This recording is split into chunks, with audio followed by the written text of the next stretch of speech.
Dari Jalan Masukan Romalawi 98.8 Citra FM Wonosobo banget Sobat Citra, masih bersama Riki Bibisana dan juga masih bersama Ibu Ika selaku pemegang gizi di Puskesmas Wonosobo, dan kita masih di TTS Tanya Tenaga Kesehatan sampai jam 11 di 98.8 Citra FM Wonosobo banget. Dan Riki sekali lagi menyapa untuk Anda yang sedang mendengarkan via streaming di jogjastreamers.com dimanapun Anda berada. Selamat bergabung bersama Riki Bibisana.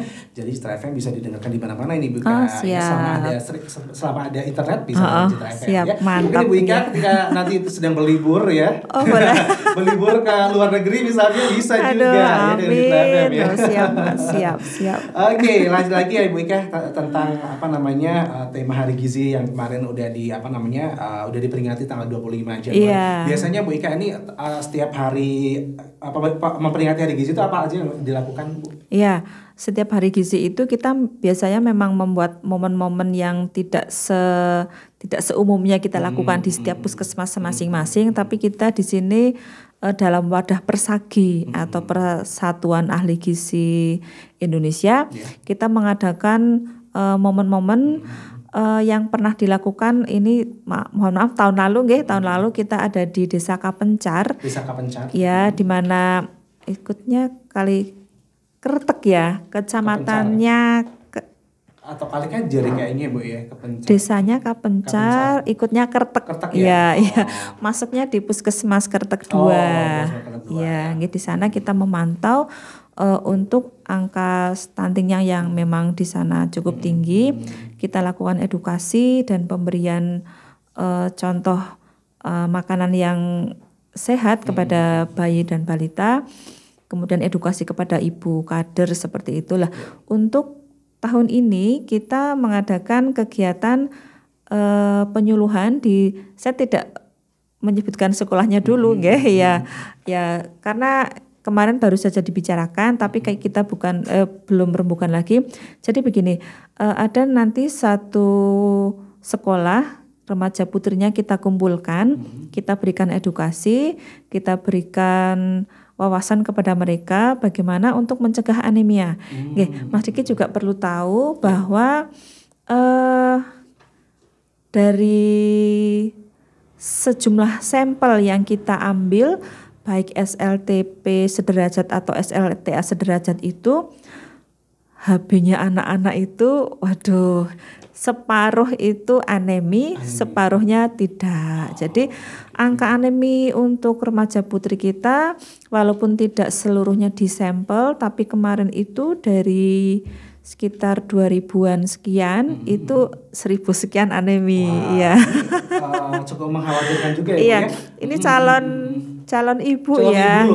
Calon ibu. Memang kita menyasarnya adalah sejak remaja putri, ibu hamil, ibu menyusui, bayi balita sampai dengan usia 2 tahun itu yang masa-masa rawan untuk terjadinya stunting.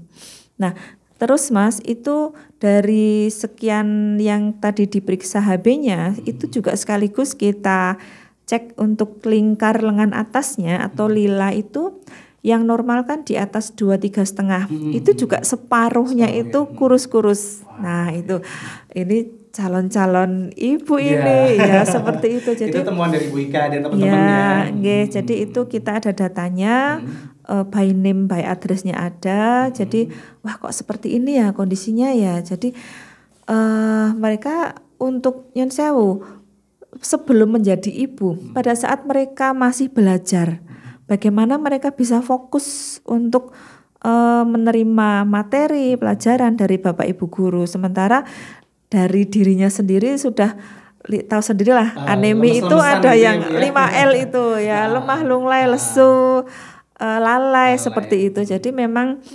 sudah untuk saat ini mereka bermasalah dan untuk kedepannya mereka juga tidak lepas dari masalah.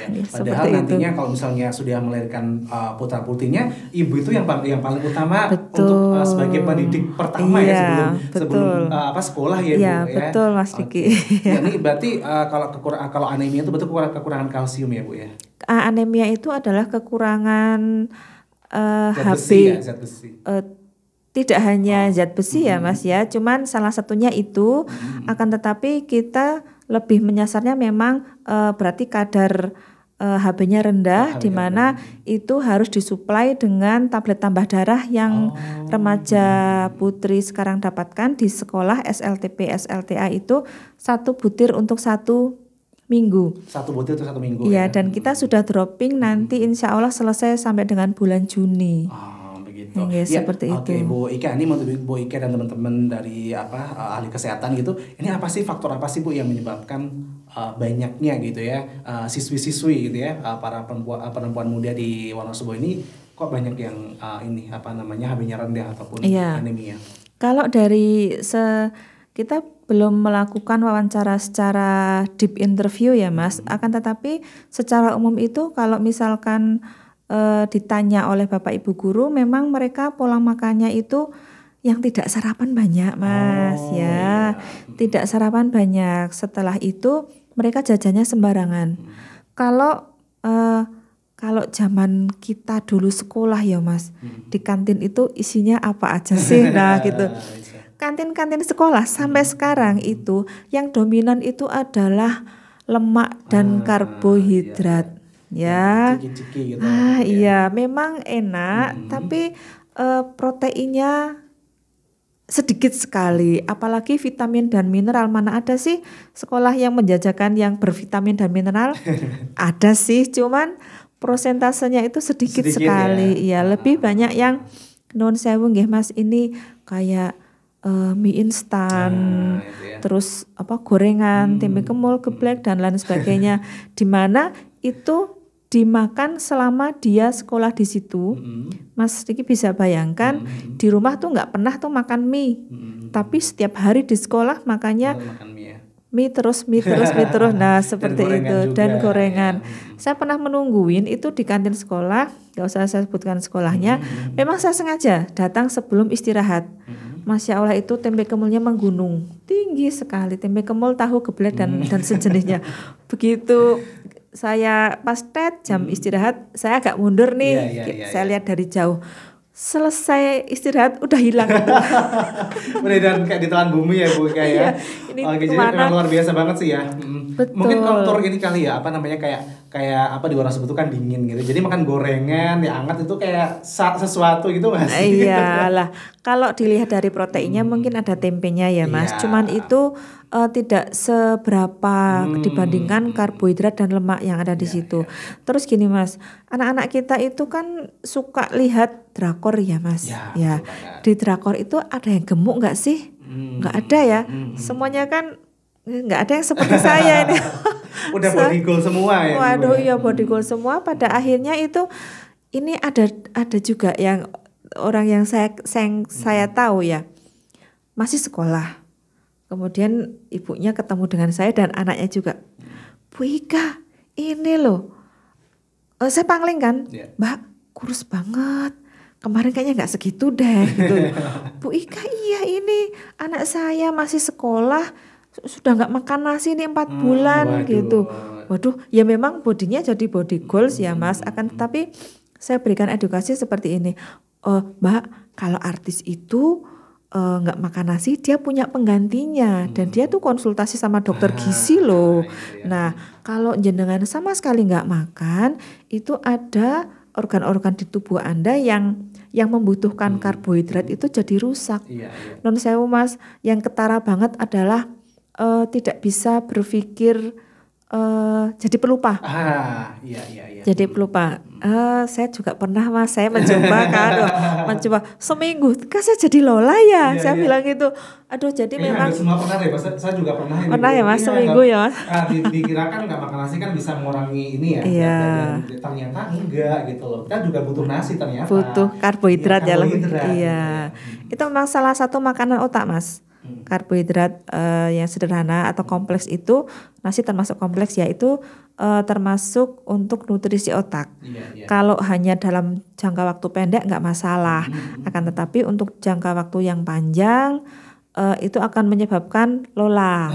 Ya, saya ditanya itu, aduh mudah lupa, kurang koordinasinya juga sulit seperti ya, itu. Juga apa namanya termasuk himbauan juga buat para Sobat Citra kita jangan body shaming ini juga termasuk bisa mempengaruhi ya Bu ya. Jadi betul. Iya, saya kayak gini terus jadi apa namanya pengen diet dan sebagainya. Tapi gitu ya. tidak terkontrol. Sebenarnya harus apa namanya butuh dokter gizi ya. Betul. Gitu. Akhirnya anemia Mas. Anemia banyak yang terjadi bisa juga nih Sobat Citra ya. Mending yang meluk-meluk ginu-ginu tapi sehat ya. Ya enggak meluk-meluk banget. Enggak meluk banget ya. Jangan sampai terlalu ini juga ya lemaknya terlalu banyak juga soalnya tidak sehat juga ya. Betul. Memang harus yang pas gitu ya Bu. Iya. Oke gitu ya. Oke Sobat Citra, habis ini kita akan bahas lagi masih akan tentang stunting, gizi dan lain sebagainya. Masih bersama Ibu Ika dan juga Ricky Wibisana. Tetap stay tune.